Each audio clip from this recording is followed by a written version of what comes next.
Chers téléspectateurs du micro du Pasteur Bobo, partout où vous êtes, à travers le monde, nous vous disons bonjour ou bonsoir. Ça dépend de l'heure à laquelle vous nous regardez. Ça bouge dans notre pays, la République démocratique du Congo. Les opposants congolais étaient à Bruxelles. Maintenant, ils se dirigent tous vers Johannesburg. Et après, ça sera peut-être les États-Unis d'Amérique. Ça bouge dans tous les coins. On ne sait pas qui va-t-il arriver, mais aujourd'hui, nous sommes avec Abbé Kwakwa, responsable extérieur de l'ESID de Martin Fayulu, qui est aussi candidat à l'élection présidentielle. On dit candidat validé parce qu'il faut préciser les candidats invalidés et les valides. Lui, il est validé. Et il vient de présenter son programme au niveau de Kinshasa, un programme vraiment... Nous, il y a un point que nous, on a aimé un point de double nationalité, mais je suis avec monsieur l'abbé, il n'est pas seul, il est accompagné d'un membre de l'ESID Benelux, mais nous donnons à l'abbé de nous présenter. Bonjour, monsieur l'abbé. Bonjour, pasteur Bobo, bonjour aux amis téléspectateurs du micro Pasteur Bobo. Vous êtes accompagné? Oui, je suis accompagné par Alpha Coman, qui est le coordonnateur de l'ESID Anvers. Donc voilà, c'était pour moi une bonne chose que je sois avec lui, qu'il participe aussi à ces débats, à cette interview avec toi, et qu'on sente aussi que dans notre parti ESID, nous donnons la parole à tout le monde, à tous les cadres qui peuvent bien apporter leur contribution pour faire avancer la compréhension, et surtout dans le cas échéant, du programme que la dynamique derrière son président présente et propose à la nation congolaise. Pendant que les autres candidats étaient à Bruxelles, Fayulu préfère cavalier seul, bien que Kamere avait un peu répondu, mais ils sont avec vous. Pendant que les autres sont à Bruxelles, bientôt ça sera Johannesburg. Lui, il présente son programme. Ça, c'est le moment. Mais d'abord, je reviens à une chose. Quand on voit les opposants se rencontrer à Bruxelles, il y en a qui attrapent des démangeaisons. Il y en a qui traitent même d'une démarche qui consiste à vendre le pays, ainsi de suite. Ça n'a rien à voir. Parce qu'on doit quand même se dire que parmi les opposants, il y en a qui sont interdits d'entrer au pays. Et si les autres veulent parler, discuter avec ceux qui ne peuvent pas venir au Congo, mais c'est tout à fait normal qu'ils se rencontrent à l'étranger. Ça, c'est la première chose. Et puis la deuxième chose, ils font des mouvements qui ne sont pas nécessairement préorganisés. Donc, il y a des rencontres qui se font de manière fortuite. Il y en a d'autres qui se font peut-être de manière programmée. Mais il se fait aussi selon les événements. On peut arrêter une date qui donne l'air d'être dictée par les événements. On peut qualifier ça d'urgence. Mais si d'autres, en ce moment-là, ont prévu autre chose d'important, c'est tout à fait normal qu'ils ne soient pas là. À l'étape, pour ce qui nous concerne maintenant, il était déjà prévu de longue date que le président Martin Fayulu devait présenter son programme de campagne à la nation congolaise le 13 décembre. Voilà que la veille de cette date, une réunion se propose, septembre. Une réunion se propose à Bruxelles. Mais c'est tout à fait normal, connaissant tous ceux qui étaient là. Ce n'était pas une réunion pour venir partager les gâteaux ou comme les gens pensaient, espéraient qu'on devait absolument désigner les candidats communs. Ce n'était vraiment pas à l'ordre du jour. Ça, ils le savaient. Donc, ce n'était pas une urgence pour lui de venir à cette réunion. D'autant plus que la semaine qui précédait, tous les états-majors des différents partis ont eu des réunions à Kinshasa. Et vous êtes témoin de constater ce qui a été dit à Bruxelles, c'est le même contenu que ce qui a été dit à Kinshasa. Donc il n'y avait pas à spéculer là-dessus. Le président Martin n'est pas venu, non pas parce qu'il veut faire cavalier seul, mais parce qu'il était occupé pour présenter ces programmes qui a été fait de manière magistrale, vraiment à la hauteur de ce que l'homme est. Et je pense que c'était nécessaire, surtout aussi comme signe de respect, de considération à tous ceux qui ont reçu l'invitation, au peuple congolais qui savait que ce jour-là, le président Martin devait présenter son programme de campagne. Avant de vous laisser un peu expliquer le programme Investir dans les citoyens pour développer la RDC, c'est le titre du programme de Martin Fayoulou. Est-ce que Martin Fayoulou n'était pas là parce que il y avait déjà Mouzito qui représentait le Bandundu. Or, Martin Fayoulou est du Bandundu, Freddy Matungulu est du Bandundu. Ça pouvait faire un peu trop parce que Félix c'était le Kasaï, Katumbi c'était le Katanga, Bemba l'Équateur. Ils ont pris même Niamou, ce qui n'est même pas un candidat. Et puis Kamere était pour le Kivu. Ils ont un peu trop à Béra, le bat la vérité. On le bat la vérité, vous dites la vérité. Mouzito a pris la place. Mais quand vous dites ils ont pris, ça signifie qu'on allait procéder à la désignation de tel ou de tel. Il devait y avoir un débat qui aboutirait à ce que chaque province soit représentée par un individu. Or, il n'en est pas question. Ce n'est pas le cas. Moi, ici, je voudrais inviter nos téléspectateurs de sortir un peu. Je sais en tant que politologue, la dimension sociale, ce que nous pouvons appeler tribal. Moi, ma question, c'est le vrai leader du Bandundu, c'est Mouzito. Mais non. Encore une fois, il faut éviter de telles déclarations qui n'ont pas de base justificative. Et surtout, il ne faut pas non plus aller à opposer les gens inutilement parce que le Congo, ce n'est pas le Bandundu. Vous comprenez? Le Congo, ce n'est pas le Bandundu. Le Congo, c'est un grand ensemble de différentes provinces. Aujourd'hui, le grand leader, c'est celui dont le parti est présent dans toutes les provinces du Congo. Et moi, je vous donne mon doigt à couper. Les idées, la dynamique aujourd'hui est présente dans toutes les provinces du Congo. C'est ça la mesure d'appréciation d'un parti politique. Ce n'est pas une popularité locale. Ce n'est pas ça. Et la réunion de Bruxelles n'avait rien à voir avec cette dimension-là, pas du tout.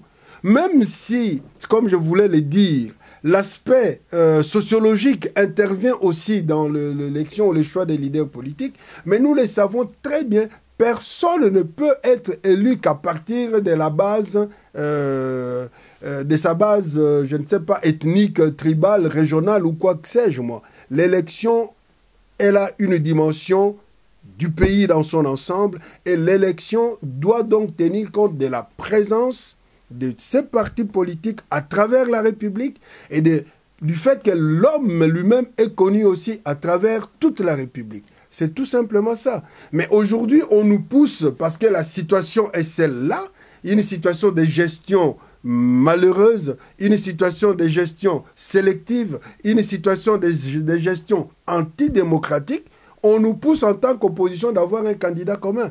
Mais en réalité, là où les choses se font normalement, il n'y a pas de raison que l'opposition puisse présenter un candidat commun. Parce que nous sommes dans une situation tout à fait anormale. Alors, dans ces cas-là, on se choisira un candidat commun, mais ça ne sera pas comme critère de choix, tu es de Bandundu, tu es de l'Équateur, tu es de ceci. Ce ne sont pas ces critères-là qui doivent intervenir dans le choix du candidat. Et moi, je pense aujourd'hui, comme je suis venu parler du programme, voilà un critère de base. Oui, les programmes nous intéressent, surtout les programmes de Martin Fayoulou, ça nous intéresse. Investir dans le citoyen pour développer la RDC. On voit des catalogues, on voit instauration de l'état des droits, la paix, la justice, l'éducation, la recherche, l'innovation, l'agriculture, la gouvernance interne, tolérance zéro, corruption, ministère des routes, rails et eau. En quoi le programme de Martin Fayoulou est différent des autres? Et puis, on vous laisse un peu le temps de nous expliquer le programme de Martin Fayoulou avant que notre frère, M. Alpha, puisse nous intervenir. En quoi est-ce que ce programme est différent des autres? Je ne sais pas d'abord si vous avez eu le temps de lire les autres programmes ou d'entendre parler de ces programmes, leurs analyses, ainsi de suite. Moi, je voudrais faire remarquer d'abord une chose de fondamentale. Vous venez de lire certaines choses qui, en fait, ne constituent pas d'abord, en tant que telles, la base du programme. La base du programme se fonde sur 6 piliers. Et ceci entre dans les 6 piliers du programme. C'est à travers les 6 piliers du programme que ce qui constitue la gestion quotidienne d'un État trouve son sens et peut se réaliser. Les 6 piliers, c'est d'abord la définition même de notre vision politique dans la sphère mondiale. Soit, comme on dit, on est de la droite, on est de la gauche ou on est du centre. Nous nous définissons en disant que nous voulons le libéralisme social, c'est-à-dire qu'un peu du centre.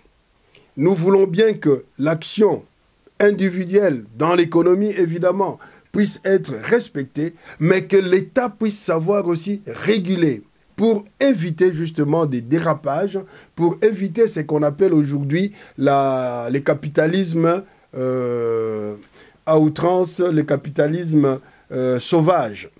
Le deuxième pilier, qui est très très important, c'est la citoyenneté. C'est comme ça dans le thème, on dit investir dans l'homme. L'homme. La citoyenneté, pourquoi cette citoyenneté qui doit être au centre? Vous êtes là, témoin, vous recevez beaucoup de gens qui passent. Vous pouvez poser la question à l'homme congolais. Toi, Congolais, que dis-tu de toi-même? Quand tu prends un Congolais, là, tu lui poses la question, pour toi, qui est l'homme congolais? Souvent, les réponses sont négatives. Nous avons nous-mêmes cette tendance, pas une tendance, mais cette lecture négative de ce que nous sommes. Binoba Congolais, d'ailleurs Bisoba Congolais.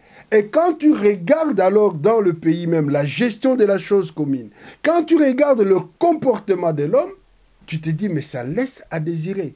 D'où vous pouvez avoir des milliards, 300 000 milliards comme vous voulez dans un pays comme le nôtre, avec cette façon d'agir, cette manière de concevoir, de se comporter, ça ne vous portera rien. Si la tête, le mental ne suit pas.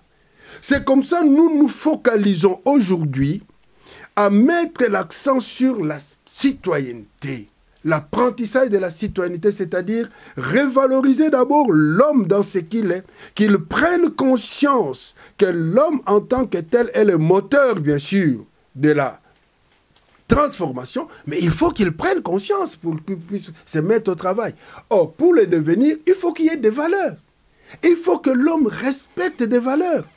Aujourd'hui, on voit la corruption, tous les mots possibles. Une société où les anti-valeurs sont devenues normales. Et je m'en vais même le faire remarquer quand on parle aujourd'hui de pot de candidature, de la candidature de... La première question, est-ce qu'il a l'argent pour faire ça? Les gens même qui ont détourné l'argent deviennent des modèles. Les gens qui se comportent mal au Congo deviennent des modèles. Voilà pourquoi la citoyenneté est le socle qui doit construire le développement. Donc le défi anthropologique de l'homme congolais qui doit nous amener au développement, c'est comme ça nous mettons ça comme projet phare. Et après, nous avons le troisième pilier qui est le pacte avec le peuple, pacte avec la population. Nous ne disons pas aujourd'hui, allons développer le Congo, allons transformer le Congo en imposant des projets comme ça venus d'ailleurs, de toutes parts, dans le Bandundu, dans le Kwilu, à l'Équateur, au Kasaï, tout ça. Ces histoires-là, quand l'homme lui-même n'entre pas dans le processus du développement, quand l'homme lui-même ne sent pas l'intérêt de ce que vous lui amenez, ce développement-là ne va pas aboutir. D'où le pacte avec le peuple, c'est aller dans chaque province. Quelles sont les valeurs? Quelles sont les richesses de telle province? Qu'est-ce que les gens, à quoi les gens aspirent dans le Bandundu, dans les Kasaï, dans les Maniemans, dans les Chaba, pour que l'État puisse arriver à réaliser ce qui vient de ce peuple, pour le peuple, dans le bien du peuple. Tu ne vas pas dans une région comme le Bandundu, où on trouve des plaines et des plaines disponibles pour l'agriculture, abandonner l'agriculture, seulement chercher à lui donner le fruit qui viennent de richesses minières, et puis le peuple souffre de la faim. Comme vous les sentez aujourd'hui, on croit que seule richesse que l'homme peut avoir au Congo, c'est quoi? C'est l'or, c'est ceci, c'est cela. Alors que l'agriculture, c'est une richesse. C'est parmi les richesses les plus grandes que toutes les sociétés exploitent, utilisent pour leur propre développement. Mais alors, allez voir tous ces terrains qui traînent, qui ne sont pas mis en application. Donc, c'est chaque province au Congo qui a quelque chose à apporter. Dans ces pactes-là, il faut aller vers le peuple, il faut l'aider à se développer à partir de ce qu'il a. Et le quatrième pilier, la gouvernance intègre. Vous avez déjà développé ce que nous avons appelé l'orientation de la citoyenneté. Vous avez, par le pacte avec le peuple, mis sur pied ce que nous pouvons appeler des richesses qui peuvent développer chaque province. Mais ça ne suffit pas. Pour que cela aboutisse, il faut une gouvernance qui puisse être saine, responsable. Donc, c'est ça là où quand tu vois l'état des droits, quand tu vois l'anticorruption, ça entre justement dans la gouvernance saine, une gouvernance digne qui combat justement la corruption, qui combat la légèreté, qui combat tout ce que nous déplorons aujourd'hui qui amène le Congo dans les chaos. Cinquième pilier, la réconciliation.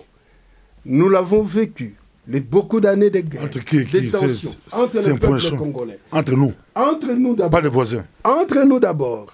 Mais c'est tout à fait normal.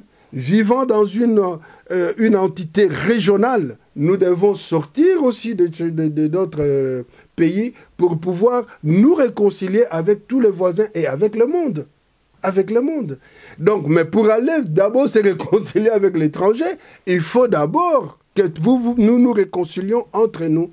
Toutes ces situations de guerre, de tensions, des luttes tribales, ainsi de suite, nécessitent que nous puissions retrouver justement l'âme commune qui est un des socles qui construit ce que nous appelons le patriotisme, ce que nous appelons le nationalisme. Parce que si nous n'en avons pas, jamais on travaillera pour le Congo. Chacun va tirer la ouverture sur base de son repli identitaire, croyant que c'est son coin qui vaut, c'est celui avec qui il parle la même langue qui est important. Ça, non. Donc la réconciliation est très, très, très fondamentale. Sixième point. Et enfin, la règle gagnant-gagnant.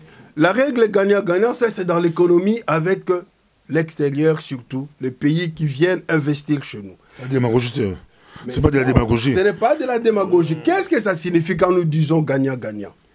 Vous avez suivi aujourd'hui un immeuble qui s'écroule, dont les dégâts se traduisent en termes de mort d'hommes sur un hôpital et centre de santé.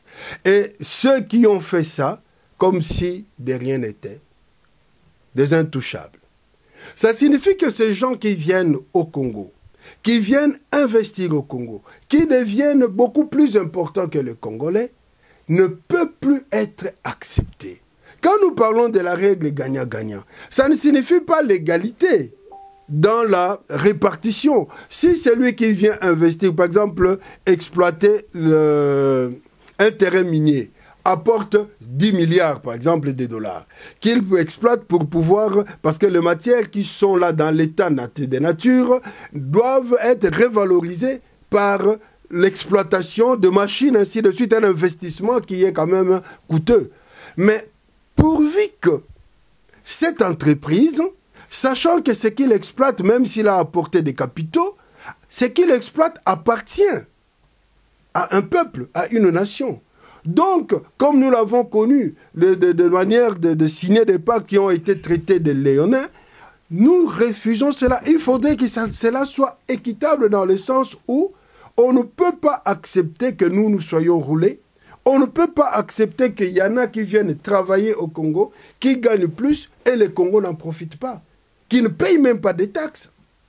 Donc voilà, quand nous parlons des gagnants-gagnants, ce n'est pas l'égalité, mais chaque chose doit être bien analysée pour que dans ce qui est fait, dans un rond, $1 investi au Congo, que le Congolais puisse absolument en retirer aussi quelque chose. Merci beaucoup. Là, c'est ça, peut-être, mais M. Moro, et vous allez bien de temps en temps, au Kaka, parce que ça, tout continue le programme. Là, tout le monde, papa Alpha, une minute, pour moi, c'est tout ce pays, là, on va la poteau, c'est pays, là, on va dire, Martin Fayou, la double nationalité, dans mon dit, Abbé, le bédon, on va dire, mais bien sûr, la poteau, tout ce pays, là, on va casser, Nengue, à Boui, Baronde, mais en demi, Kaka, bah andemi aboy ba Rwanda ba Uganda ba pays voisins alors biso ba poto to conseil la double nationalité. Merci beaucoup nano pasteur Bobo et ambala libosonga yi na leka na média na yo na communiquer et puis nazo na lingina no yambona na répondre yo na pesa pembote na ebele ba milia ba congolais ba otalangai partout ezala na Congo ezala na poto partout. Nazongi na question na yo pour répondre boy. So na landi malamu répondre déjà à question na yo moko. Mais sur la outi koloba yango programme ya président Martin a présenté au biso tozo défendre se base sur l'homme. Et l'homme c'est le Congolais.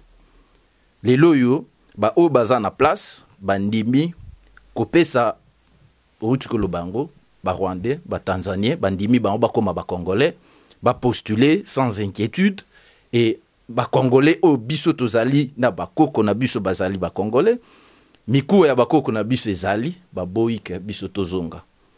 Tomoni que c'est une perte et belé to bima to ya na ba poto, to ya kotanga, otangi, olingi ozonga okendo sala mboka na yo, voilà que ba o bazali wana balingité ozonga. En tout cas, un programme, le programme que a présenté le président Martin est vraiment un programme du Congolais. On sent qu'il est venu d'un Congolais et c'est un programme mis au profit des Congolais. Merci beaucoup.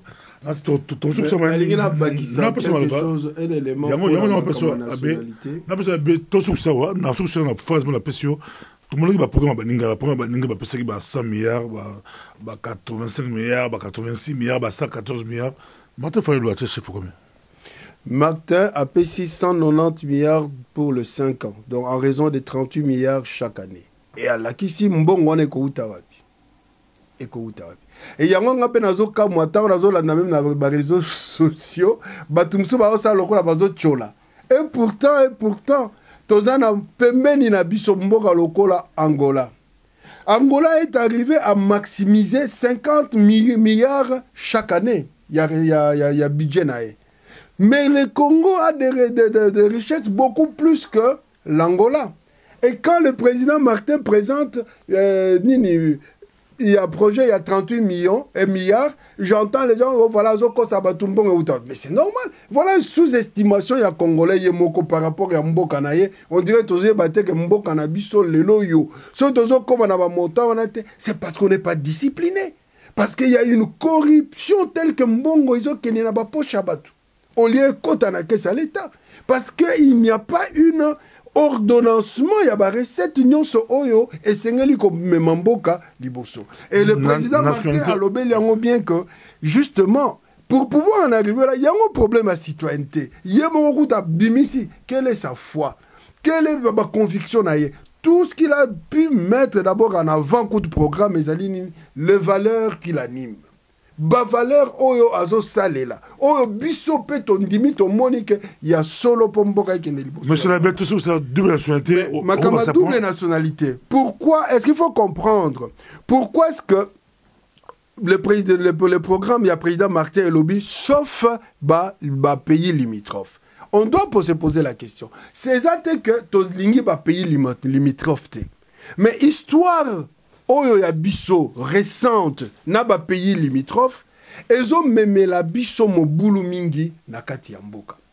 Peut-être plus tard tango pe kozonga tango tokozala capable surtout na kati ya région na biso na to sala une eloko lokola Union européenne loi wana ekoki ko tomber sur batiango. Mais pour le moment pona kimia tozali na intérêt à ta mon côté ya confondre ba nationalité. Mais bon mususu baza au-delà ya ba pays limitrophes, c'est tout à fait normal bakoki kozwa puisque lelo awa avoir une double nationalité dans le monde, tout le monde, tous les pays ont compris que c'était un avantage. Ezali avantage que ba ressortissant na bino bazwa double nationalité. Et on a vu aussi que ba pays mingi doit développement grâce à ba diaspora na bango. La diaspora loin d'être une menace. La diaspora loin d'être ennemi, il y a peuple, il y a mboka, diaspora ezali et l'orezo ya ko pourvoir na ba besoin. Yango wana que tozo lutter pour que obtention wana ya double nationalité pour to yebi que justement na kati ya ba projet na biso wana diaspora azana nini ya ko apporter. Donc la diaspora azali na motuya penza munene pona ko mema na mboka na biso Congo pour Congo ekende liboso. Merci beaucoup Ezalaki Abe quoi nandeko Alpha Bolandi bango boyoki bango mais programme maté fayolo to fond de lango na chaque point.